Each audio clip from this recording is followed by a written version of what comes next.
Bueno, buenos días, es un gusto estar acá. Efectivamente en esta charla voy a hablarles del futuro. Para ser más exactos, del futuro y cómo la ciencia y la tecnología va a permitir modificar qué es lo que somos como especie. Pero antes de empezar con el futuro del futuro, quiero hablarles un poco del pasado del futuro. Casi todas las tecnologías inventadas por el hombre avanzan muy lentamente. Acá podemos ver un ejemplo comparando un avión comercial, un jet de la década del 50, de 1950, con un jet actual. Podemos ver que en los parámetros más importantes de performance de un avión prácticamente no se han modificado nada en 61 años. La velocidad máxima del avión prácticamente no se ha modificado, la altura máxima no se ha modificado, el rango de reabastecimiento de vuelo sin reabastecer combustible se ha triplicado, que cuando uno piensa que eso sucedió en 60 años, la tasa de mejora anual es prácticamente cero. Y esto ha pasado mientras el precio del avión subió significativamente por encima de la inflación. Es decir, un avión hoy es mucho más caro en términos reales de lo que era 60 años atrás y nos da básicamente lo mismo. Si hacemos la comparativa con un auto, un Ford T de 1930, con un Ford actual, vemos cosas muy parecidas. La velocidad máxima se ha triplicado, que cuando uno piensa que ocurrió en 81 años, básicamente quiere decir que la tasa anual también es despreciable. El consumo de combustible ha empeorado y la potencia máxima del motor se ha casi quintuplicado, que también, de nuevo, en 81 años es una tasa de crecimiento sumamente lenta, también con el precio aumentando por encima de la inflación.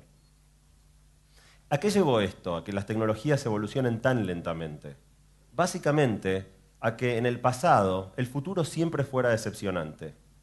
Si les pregunto a ustedes cómo se imaginaban el año 2000, en la década del 80, todos imaginábamos un año 2000 con autos voladores y toda serie de fantasías que no se materializaron. Yo me acuerdo el 1 de enero del 2000, mirar por la ventana y ver pasar un Fiat Duna y decir, ¿qué hemos hecho mal?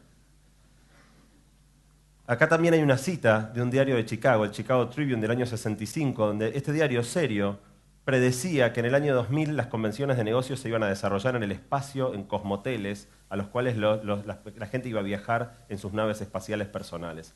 Bueno, todo esto llevó a un desencanto con el futuro, a pensar que el futuro al final del día nunca está tan bueno como lo imaginamos. Estas son unas postales que hizo una compañía alemana en el año 1900, planteando cómo se imaginaba en el año 2000, incluyendo máquinas voladoras personales, gente caminando sobre el agua, máquinas capaces de ver a través de las paredes o ciudades techadas. También todas fantasías que no se materializaron. Hablando del presente del futuro, la cosa está empezando a cambiar. Empezó a cambiar básicamente con las computadoras y la aparición de lo que se conoce como la ley de Moore. La ley de Moore sostiene que las computadoras duplican su capacidad cada aproximadamente 18 a 24 meses. Es decir, una computadora es el doble de poderosa de lo que era antes, con solo que pasen entre 1 año y medio y 2 años. Esa gráfica que ven ahí se ve una evolución lineal, pero el eje es logarítmico, de manera que está hablando de un crecimiento exponencial del poder de las computadoras. Y esto hizo que por primera vez en la historia nos equivoquemos, pero al revés. De repente el futuro empezó a estar mucho mejor de lo que lo imaginábamos. Eso que ven en la pantalla es una computadora, es un prototipo que hizo una empresa que sabía muchísimo de computación en el año 1954, Rand Corporation, de cómo se imaginaban que iba a ser una computadora hogareña en el año 2004. Y esta gente que sabía mucho de computadoras, la pregunta más fuerte que a mí me despierta esta imagen es ¿para qué serviría el volante? Pero más allá de eso y de que esta gente haya quedado ridiculizada por su propia predicción, esto nos ejemplifica que en definitiva con las computadoras se produce un fenómeno distinto y que por primera vez el futuro es más sorprendente de lo que lo imaginamos. Los seres humanos no somos buenos para lidiar con fenómenos exponenciales. Lo que ven en la pantalla, la línea azul es una tendencia lineal, la línea roja es una tendencia exponencial. Cuando uno está en un fenómeno exponencial, al principio parece que no pasa nada, que ni siquiera avanza tan rápido como algo que avanza linealmente. Pero cuando empieza a avanzar, el recuadro chiquito es el recuadro anterior, de repente la exponencial empieza a tomar cierto ritmo y parece un fenómeno lineal.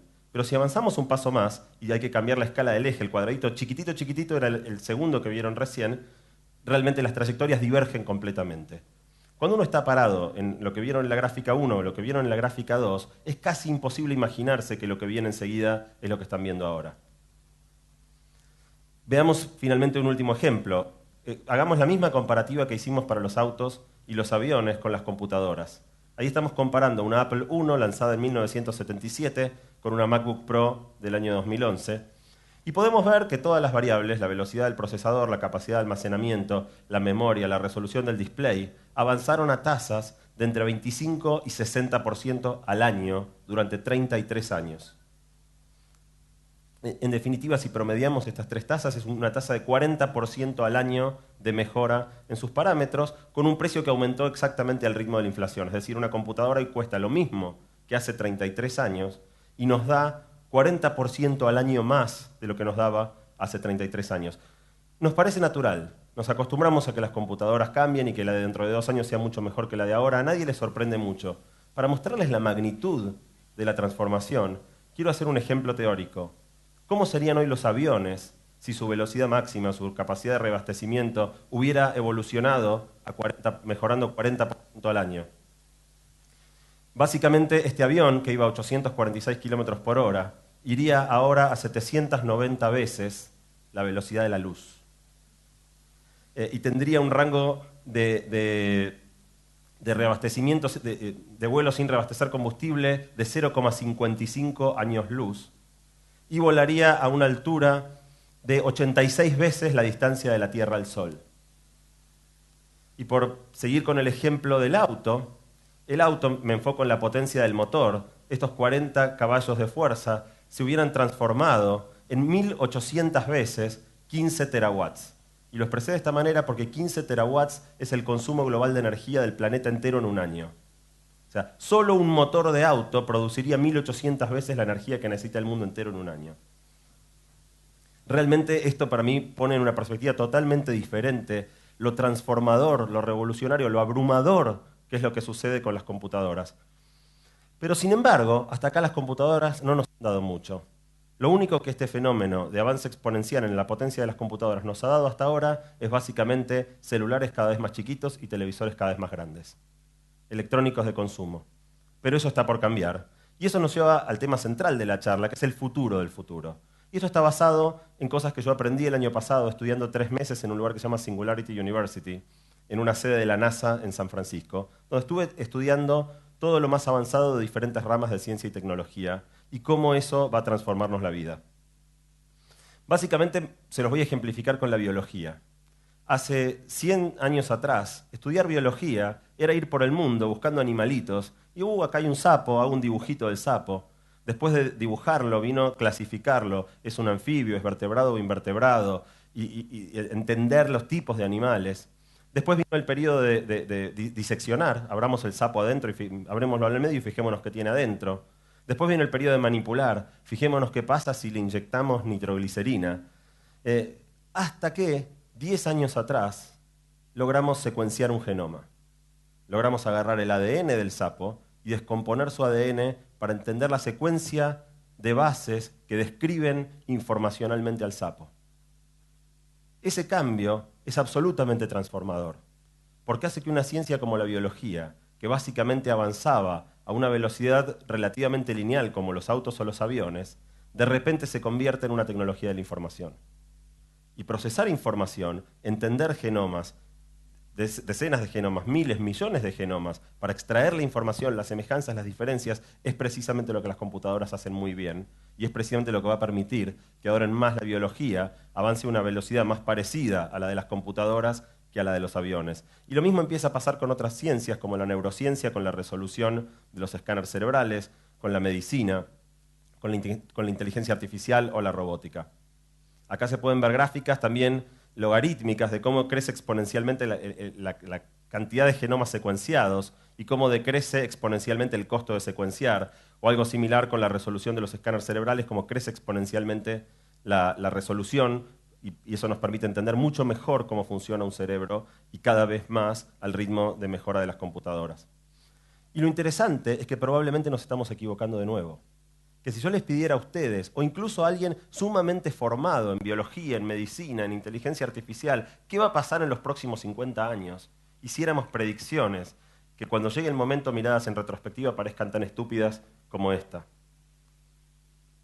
En definitiva, de lo que se trata es de que todas esas tecnologías, toda la ciencia avanzando a velocidad exponencial, promete generar cambios gigantes. Y cambios que ya no solo se van a ver en una computadora mejor cada 2 años o un celular más chiquito, sino en cosas que empiezan a meterse mucho más íntimamente en qué somos como especie. Si ustedes miran estas 3 personas, un ser humano del antiguo Egipto que vivió hace 5.000 años, un romano de hace 2.500 y un argentino contemporáneo, podrían pensar que en los últimos 5.000 años las cosas han cambiado mucho. Y el punto principal que yo quiero hacerles en esta presentación es que no han cambiado absolutamente nada. Que todo lo que importa hasta ahora no se ha modificado. Y que vamos a vivir más cambios en los próximos 50 años de los que hemos vivido en los últimos 5.000. En principio, estos 3 señores tienen en común que los 3 comenzaron como un huevo fecundado. 50% de información genética del padre, 50% de información genética de la madre, y desarrollaron un cuerpo virtualmente idéntico. El cuerpo de una persona de hace 5.000 años en Egipto, su estómago, sus oídos, sus piernas, eran exactamente iguales que las nuestras de ahora. Apenas algunos cambios en nutrición, pueden haber cambiado algunas pequeñas cosas, tal vez algún punto más de coeficiente intelectual, algún centímetro más de altura. Pero de nuevo, si lleváramos estos parámetros a tasa de cambio anual, básicamente el cuerpo humano no ha cambiado nada en los últimos 5.000 años. Y ahora, voy a meterme especialmente en el tema del cuerpo. Es uno de tantos temas en los cuales la tecnología y la ciencia van a transformar radicalmente nuestras vidas. Elegí, por solo tener 18 minutos, enfocarme en este en particular. Específicamente en el tema de las prótesis. Si pensamos la historia de las prótesis, 100 años atrás, si una persona perdía una pierna, le ponían una pata de palo, al estilo de las patas de los piratas, cuya única función era simplemente apoyar el peso en el piso y no estar haciendo equilibrio en un pie. Un tiempo después vinieron prótesis un poquito más estéticas, pero que no dejaban de ser básicamente una pata de palo disfrazada de bota. Actualmente la mayoría de las prótesis son más livianas, más fáciles de colocar, pero siguen siendo básicamente así, prácticamente sin articulaciones. Lo más avanzado que existe hoy en prótesis es esta que pueden ver acá, que básicamente están hechas con materiales ultralivianos, tienen articulaciones que funcionan muy bien, tienen una apariencia estética espectacular. Y en la frontera de la ciencia de hoy están los brazos o piernas robóticas.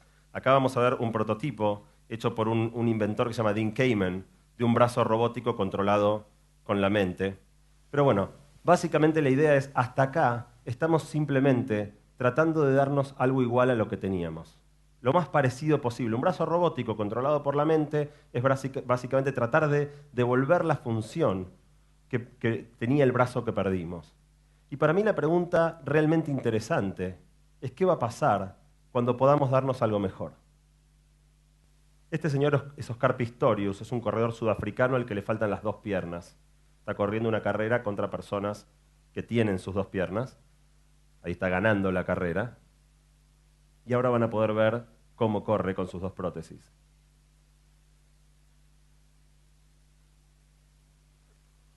Esto llevó a que, por ejemplo, el New York Times escriba una nota donde el título ¿es discapacitado o demasiado capacitado?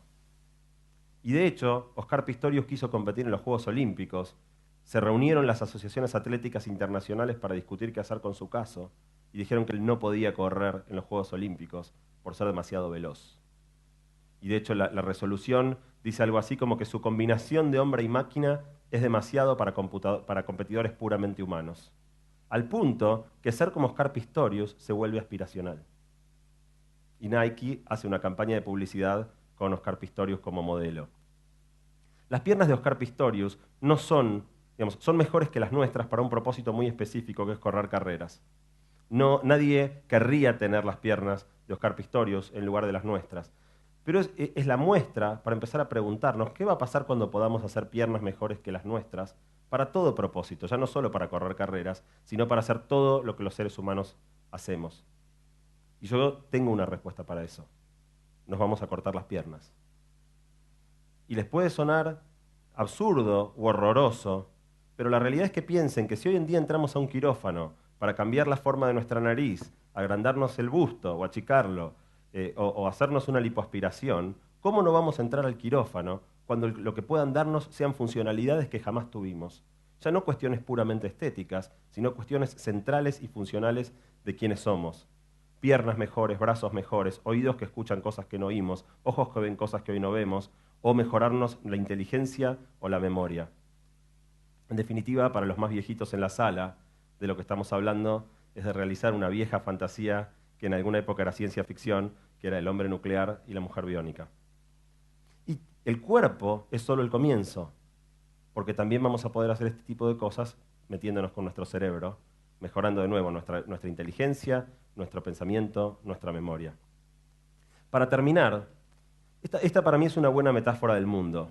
Vivimos completamente aplastados en un mundo que es a la vez maravilloso y sumamente frágil y escaso en sus recursos. Enfrentamos grandes problemas. Todos estos avances tecnológicos y todos los que se han materializado hasta la fecha no han evitado además que vivamos en un mundo con enormes diferencias sociales, con un nivel absurdo de pobreza, y aún toda la tecnología que desarrollamos hasta ahora no nos ha permitido evitar que esto suceda. Todos estos nuevos cambios que se vienen, que son enormemente más veloces que los que vivimos hasta ahora, implican riesgos enormes. Son grandes oportunidades y enormes riesgos. Riesgos de hacer malos usos de la tecnología, riesgos de que esa tecnología esté disponible solo para una élite, para unas pocas personas, y que vivamos brechas sociales más grandes de las que jamás existieron. Lidiar con todo esto va a requerir que tomemos muchas decisiones y decisiones inteligentes.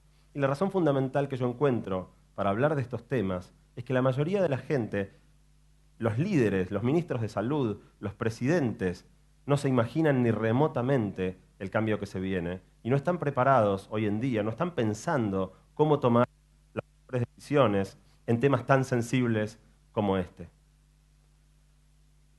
Los dilemas van a ser prácticos, pero sobre todo éticos, y tenemos que estar preparados pensando para manejar estas situaciones para producir el mejor resultado posible. Para cerrar, me gustaría decirles que si nosotros hubiéramos estado vivos en el año 1900, hubiéramos tenido la posibilidad maravillosa de ser testigos del momento en el que el hombre logró volar por primera vez. Si hubiéramos vivido en la década del 50, hubiéramos sido testigos de la invención de la televisión, la magia de que de repente aparezca una imagen de algo que sucede a kilómetros de distancia en el living de nuestra casa. Los que vivimos la década del 70 pudimos ver el avance fenomenal y la transformación de las primeras computadoras. Todos estos momentos han sido momentos maravillosos de los que hubiera sido increíble ser testigo. Pero si quiero dejarlos con una idea, es que ninguno de esos momentos es tan maravilloso como el que nos toca vivir a nosotros ahora. Y que no hay mejor momento para vivir que este. Así que bueno, muchas gracias.